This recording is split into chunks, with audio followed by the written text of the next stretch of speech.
və klip günü mən bloka atıldım. Rejissor tərəfindən, make-up tərəfindən, o bu, nə bilim şeylər.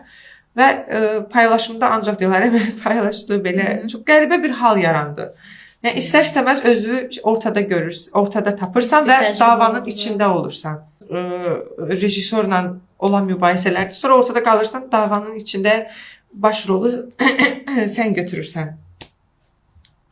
Çünki mənim başıma gəldi hadisə. Biz xarizmanı çəkdik, çox böyük bir isimlərlə işlədik və çox yaxın dostlarım idi. Amma bunu da ilk dəfə burada deyəcəm.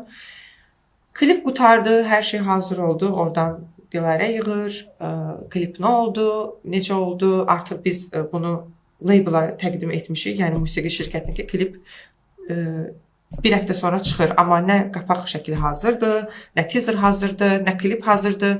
Stresin üstünə mən buradan yüklənirəm rejissora, oradan yüklənirəm tanış insanlara, hansı ki, çünki make-up artist hamı bir-birini tanıyır və ortaqda bir kaos yaranır. Və sən o kaosun içində istər-istəməz özünü tapırsan. Və elə bir nəticə çıxır ki, sanki bu davanın başladan sənsən. Hər şey sənin üstünə qalır və ortada sən gedirsən və belə bir hal yarandı bizdə də, eyni hal yarandı və